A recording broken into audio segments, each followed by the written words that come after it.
சாந்தி. Murali date 15/5/2024. காலை முரளி பாப்தாதா மதுபன். இனிமையான குழந்தைகளே, அன்பே நினைவிற்கு ஆதாரமாக இருக்கிறது. அன்பில் குறை இருந்தால் நினைவு ஒரே மாதிரி இருக்காது. நினைவு ஒரே மாதிரி இல்லை என்றால் அன்பு கிடைக்காது. கேள்வி: ஆத்மாவிற்கு எல்லாவற்றையும் விட பிரியமான பொருள் எது? அதன் அடையாளம் என்ன? பதில்: ஆத்மாவிற்கு இந்த சரீரம் எல்லாவற்றையும் விட பிரியமாக இருக்கிறது. சரீரத்தின் மீது அவ்வளவு பிரியம் இருப்பதால் அதை விட விரும்புவது இல்லை. அதை காப்பாற்ற அநேக ஏற்பாடுகளை செய்கிறது. குழந்தைகளே, இது தமோ பிரதான சீச்சி சரீரம். நீங்கள் இப்போது புதிய சரீரத்தை பெற வேண்டும் என்று தந்தை சொல்லுகின்றார். அதனால் இந்த பழைய சரீரத்திலிருந்து பற்றை விலக்குங்கள். இந்த சரீரத்தின் உணர்வு இருக்கக்கூடாது. இதுதான் குறிக்கோள். ஓம் சாந்தி. ஆன்மீக தந்தை ஆன்மீக குழந்தைகளுக்கு புரிய வைக்கின்றார். இப்போது தேவ சுயராஜ்யத்தின் திறப்பு விழா நடந்திருப்பது குழந்தைகளுக்கு தெரியும். அங்கே போவதற்காக இப்போது ஏற்பாடுகள் நடந்து கொண்டு இருக்கின்றன. எங்காவது ஒரு கிளை திறக்க வேண்டுமென்றால் பெரிய மனிதர்கள் மூலமாக திறப்பு விழா நடத்த முயற்சி செய்கின்றீர்கள். பெரிய மனிதர்களை பார்த்து அவர்களுக்கு கீழே உள்ள அதிகாரிகள் போன்ற எல்லோரும் வருவார்கள். கவர்னர் வருவதாக வைத்துக்கொள்வோம். அப்போது பெரிய மந்திரிகளும் வருவார்கள். ஒருவேளை கலெக்டரை அழைத்தால் பெரிய மனிதர்கள் வரமாட்டார்கள். அதனால் மிக பெரியவர் யாராவது வரவேண்டுமென முயற்சி செய்யப்படுகிறது. எந்த காரணத்தை முன்னிட்டாவது உள்ளே வந்தால் எல்லையற்ற தந்தையிடமிருந்து எல்லையற்ற ஆஸ்தி எப்படி கிடைக்கிறது என்ற வழியை நீங்கள் அவர்களுக்கு சொல்லுங்கள். பிராமணர்கள் உங்களை தவிர வேறு எந்த மனிதரும் இதை அறியவில்லை. அதற்காக பகவான் வந்திருக்கின்றார் என்று நேராகவும் சொல்லக்கூடாது. பகவான் வந்திருக்கின்றார் என்று பலர் சொல்லுகின்றார்கள். ஆனால் அப்படி இல்லை. இப்படி தன்னை பகவான் என்று சொல்லக்கூடிய அநேகர் வந்திருக்கின்றார்கள். ஒவ்வொரு கல்பத்திலும் நடப்பதைப் போல நாடகத்தின் திட்டப்படி எல்லையற்ற தந்தை வந்து எல்லையற்ற ஆஸ்தி கொடுக்கின்றார் என்று புரிய வைக்க வேண்டும். இந்த முழு வரியையும் எழுத வேண்டும். மனிதர்கள் எழுதியதை படிப்பார்கள். பிறகு யாருடைய தலையெழுத்தில் இருக்குமோ அவர் முயற்சி செய்வார்.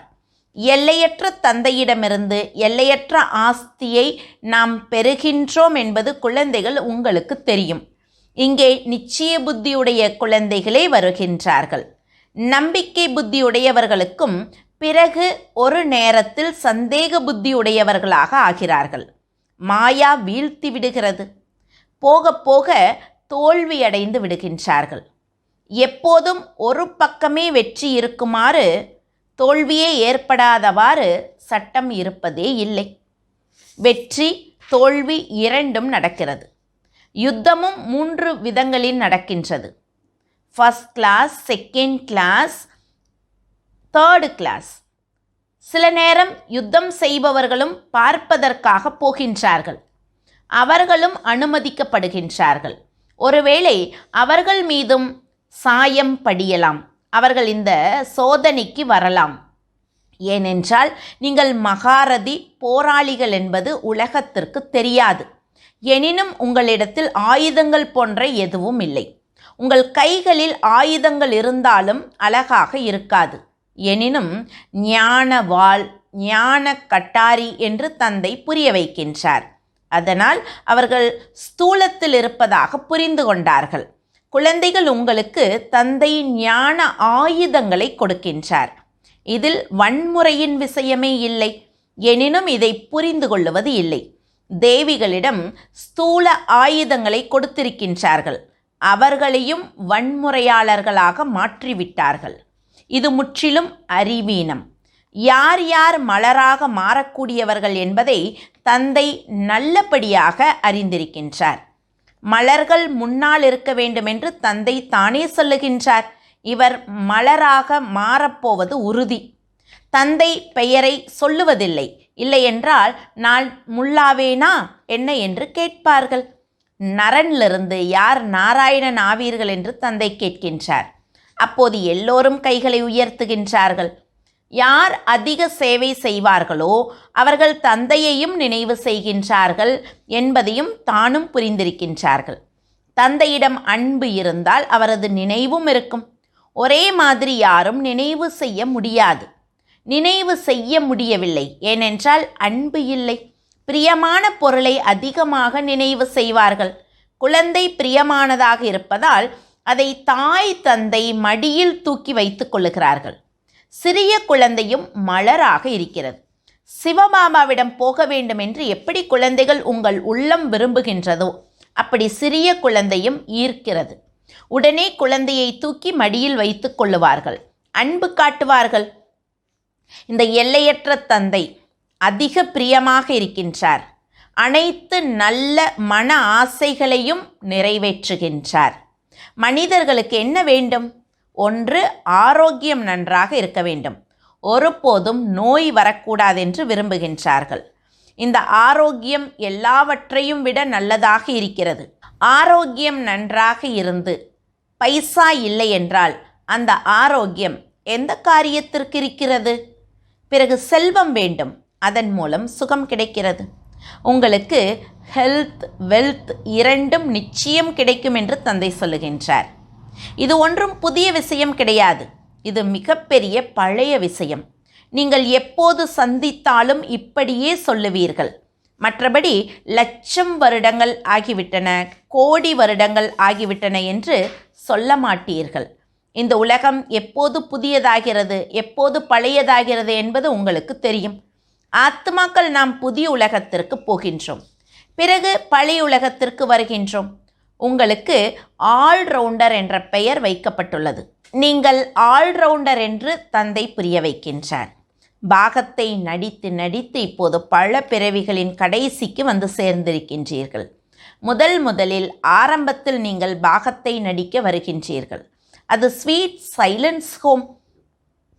மனிதர்கள் அமைதியை தேடி எவ்வளவு சிரமப்படுகின்றார்கள். நாம் சாந்தி தாமத்தில் இருந்தோம், பிறகு அங்கிருந்து பாகத்தை நடிக்க வருகின்றோம் என்பதை புரிந்து கொள்ளுவது இல்லை. பாகம் முடிந்துவிட்டால் பிறகு எங்கிருந்து வந்தோமோ அங்கே நிச்சயம் போவோம். எல்லோரும் சாந்தி தாமத்திலிருந்தே வருகின்றார்கள். அந்த பிரம்மலோகம், பிரம்மாண்டம் அனைவரின் வீடாகவும் இருக்கிறது. அங்கே எல்லா ஆத்மாக்களும் இருக்கின்றன. ருத்ரனையும் அவ்வளவு பெரியதாக முட்டை போல உருவாக்குகின்றார்கள். ஆத்மா முற்றிலும் சிறியதாக இருப்பது அவர்களுக்கு தெரியாது. நட்சத்திரத்தை போல் இருக்கிறது என்று சொல்லுகின்றார்கள்.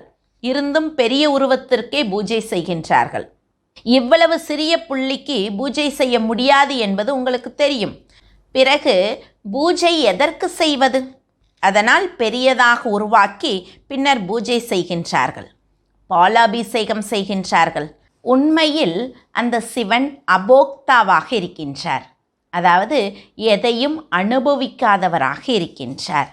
பிறகு அவருக்கு ஏன் பால் கொடுக்கின்றார்கள்? பாலை குடித்தால் அவர் அனுபவிப்பவராகின்றார். இதுவும் ஒரு அதிசயமாக இருக்கிறது. அவர் எங்கள் வாரிசு, நாங்கள் அவரது வாரிசு என்று எல்லோரும் சொல்லுகின்றார்கள். ஏனென்றால் நாம் அவரிடம் பலியாகின்றோம். அப்படி தந்தை குழந்தைகளிடம் பலியாகின்றார். சொத்து முழுவதையும் குழந்தைகளுக்கு கொடுத்துவிட்டு தான் வானப்பிரஸ்தத்திற்கு சென்று விடுகின்றார். தந்தையிடம் நாம் எவ்வளவு சேமிப்போமோ அது பாதுகாப்பாக இருக்கும் என்று இங்கு நீங்கள் புரிந்து கொள்ளுகின்றீர்கள். ஒருவரது செல்வம் மண்ணோடு மண்ணாகும் என பாடல் இருக்கிறது. எதுவும் இருக்கப் போவதில்லை என்பது குழந்தைகள் உங்களுக்கு தெரியும். எல்லாம் சாம்பலாக போகும். அப்படியும் இல்லை. ஏரோப்ளான் விழுகிறது, அழிந்து போகிறது. அப்போது திருடர்களுக்கு செல்வம் கிடைக்கிறது. ஆனால் திருடர் போன்றோரும் தாமே அழிந்து போவார்கள். அந்த நேரம் திருட்டு போன்றவையும் நின்றுவிடும். இல்லையென்றால் ஏரோப்ளேன் விழுந்தால் முதலில் எல்லா செல்வங்களும் திருடர்களின் கைகளுக்கு வருகிறது. பிறகு அங்கேயே காடுகளில் செல்வத்தை ஒளித்து வைக்கின்றார்கள். நொடியில் வேலையை முடித்து விடுகின்றார்கள். அநேக விதங்களில் திருடர்கள் வேலை செய்கிறார்கள். ஒருவர் ராயல்ட்டியோடும் ஒருவர் ராயல் இல்லாமலும் செய்கின்றார். இவை அனைத்தும் அழிந்து போகும் என்பது உங்களுக்கு தெரியும். நீங்கள் முழு உலகத்திற்கும் எஜமானர் ஆவீர்கள். நீங்கள் எங்கும் எதையும் தேட வேண்டியது இல்லை. நீங்கள் மிக உயர்ந்த வீட்டில் பிறவி எடுப்பீர்கள். பைசாவிற்கு தேவையே இருக்காது. பைசாவை பெற வேண்டுமென்ற எண்ணம் அரசர்களுக்கு ஒருபோதும் வராது. தேவர்களுக்கு முற்றிலும் இருப்பதே இல்லை. தந்தை உங்களுக்கு எல்லாவற்றையும் அப்படி கொடுக்கின்றார். அதனால் ஒருபோதும் திருட்டு, ஏமாற்று, பொறாமை போன்ற எந்த விஷயமும் இருக்காது. நீங்கள் முற்றிலும் மலராக மாறுகின்றீர்கள். முள்ளும் மலரும் இருக்கின்றன. இங்கே எல்லோரும் முட்களாக இருக்கின்றார்கள். அவர்களால் விக்காரம் இல்லாமல் இருக்க முடியாது. அதனால் அவர்களை முட்கள் என்றே சொல்ல வேண்டும். அரசரிலிருந்து எல்லோரும் முட்களாக இருக்கின்றார்கள். அப்போது நான் உங்களை இந்த லக்ஷ்மி நாராயணனைப் போல மாற்றுகின்றேன்.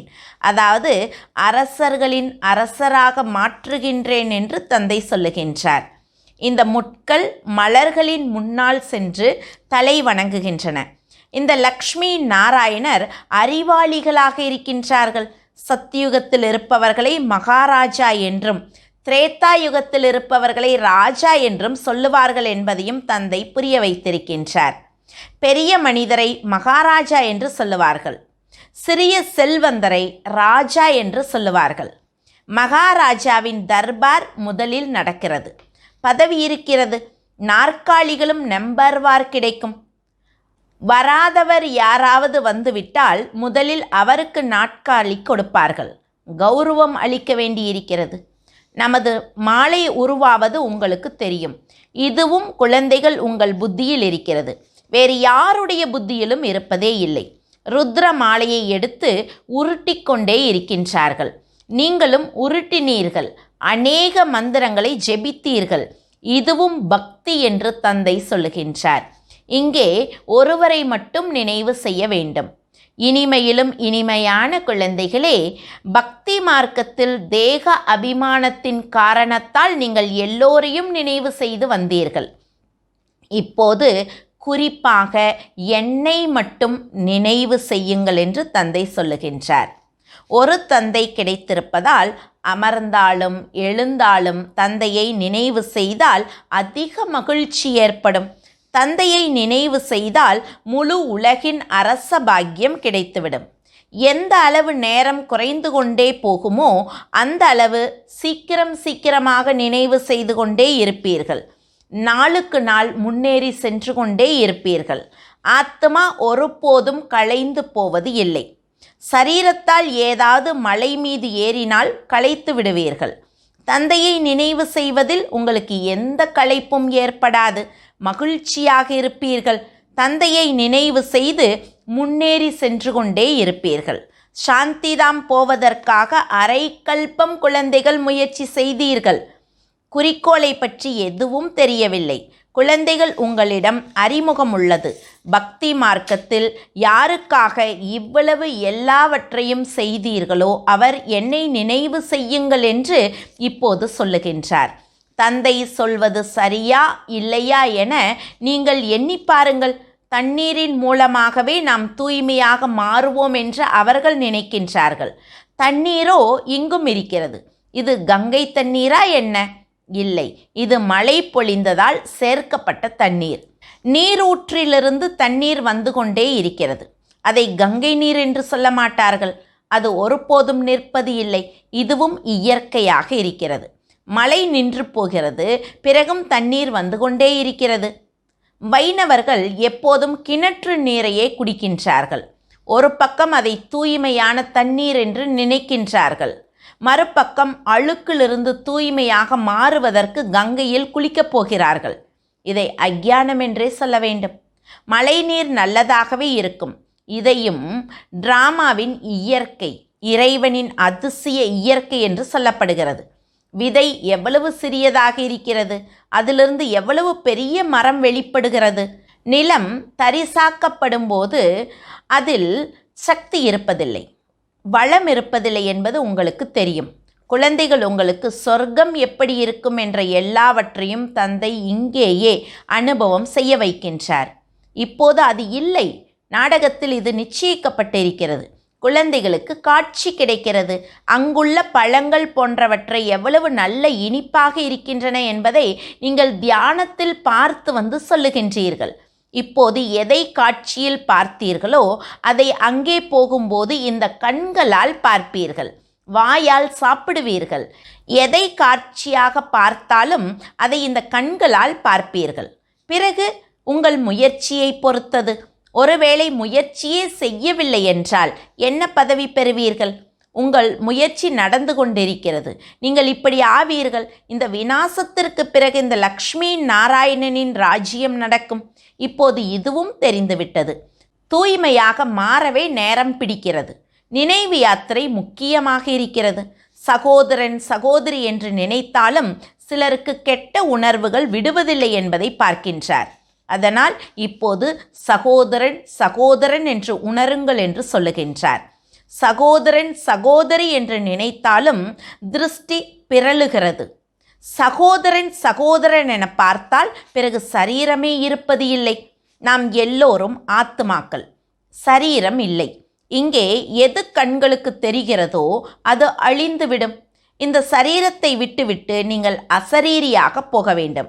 இந்த சரீரத்தை விட்டுவிட்டு எப்படி போவது என்பதை கற்றுக்கொள்ள நீங்கள் இங்கே வந்திருக்கின்றீர்கள். லட்சியம் இருக்கிறது. சரீரம் ஆத்மாவிற்கு மிகவும் பிடித்திருக்கிறது. சரீரம் விலகக்கூடாது என்பதற்காக ஆத்மா என்னென்ன ஏற்பாடுகள் செய்கிறது. இந்த எனது சரீரம் என்னை விட்டு விலகக்கூடாது என நினைக்கின்றது. ஆத்மாவிற்கு இந்த சரீரத்தின் மீது அளவற்ற பிரியம் இருக்கிறது. இது பழைய சரீரம் என்று தந்தை சொல்லுகின்றார். நீங்களும் தமோ பிரதானமாக இருக்கின்றீர்கள். உங்கள் ஆத்மா சீச்சியாக இருக்கிறது. அதனால் துக்கமும் வியாதியும் வருகின்றன. இப்போது சரீரத்தின் மீது அன்பு வைக்கக்கூடாது என்று தந்தை சொல்லுகின்றார். இது பழைய சரீரம். இப்போது நீங்கள் புதியதை வாங்க வேண்டும். வாங்குவதற்கு எந்த கடையும் திறக்கவில்லை. என்னை நினைவு செய்தால் தூய்மையாக மாறிவிடுவீர்கள் என்று தந்தை சொல்லுகின்றார். பிறகு சரீரமும் உங்களுக்கு தூய்மையாக கிடைக்கும். 5 தத்துவங்களும் தூய்மையாக மாறிவிடும். தந்தை எல்லா விஷயங்களையும் புரிய வைத்துவிட்டு பிறகு மண்மனாபவ என்று சொல்லுகின்றார். நல்லது. இனிமையிலும் இனிமையான காணாமல் போய் கண்டெடுக்கப்பட்ட செல்ல குழந்தைகளுக்கு தாய் தந்தை பாம் தாதாவின் அன்பு நினைவுகள் மற்றும் காலை வணக்கம். ஆன்மீக குழந்தைகளுக்கு ஆன்மீக தந்தையின் நமஸ்காரம். ஆன்மீக தந்தைக்கு ஆன்மீக குழந்தைகளின் அன்பு நினைவுகளும் நமஸ்காரமும். தாரணைக்கான முக்கிய சாரம். முதல் பாயிண்ட், சிவபாபாவிற்கு நாம் வாரிசுகள். அவர் நமது வாரிசு. இந்த நம்பிக்கையால் தந்தை மீது முழுமையாக அர்ப்பணமாக வேண்டும். தந்தையிடம் எவ்வளவு சேமித்து வைப்பீர்களோ அந்த அளவு பாதுகாப்பாகிவிடும். ஒருவரது செல்வம் மண்ணோடு மண்ணாகும் என்று சொல்லப்படுகிறது. இரண்டாவது பாயிண்ட், இப்போதே முள்ளிலிருந்து மலராக மாற வேண்டும். ஒரே மாதிரியான நினைவு மற்றும் சேவையால் தந்தையின் அன்பிற்கு அதிகாரி ஆக வேண்டும். நாளுக்கு நாள் நினைவின் அடியை அதிகமாக்கிக் கொண்டே போக வேண்டும். வரதானம், தனது முயற்சியின் விதியால் சுய முன்னேற்றத்தை அனுபவம் செய்யும் வெற்றி நட்சத்திரம் ஆகுக. யார் தனது முயற்சியின் விதியால் சுய முன்னேற்றத்தையும் வெற்றியையும் அனுபவம் செய்வாரோ அவரே வெற்றி நட்சத்திரமாக இருக்கின்றார். அவரது எண்ணத்தில் தனது முயற்சியை குறித்து ஒருபோதும் நடக்குமா நடக்காதா, செய்ய முடியுமா முடியாதா என்று தெரியவில்லையே என்ற தோல்வியின் அம்சம் கூட இருக்காது. தன்னை வெற்றியின் அதிகாரமுடையவராக அனுபவம் செய்வார். சகஜமாகவும் இயல்பாகவும் அவரது வெற்றி கிடைத்து கொண்டே இருக்கும். ஸ்லோகன், சுகஸ்வரூபமாகி சுகம் கொடுங்கள். அப்போது முயற்சியில் ஆசீர்வாதங்கள் சேர்ந்துவிடும். ஓம் சாந்தி.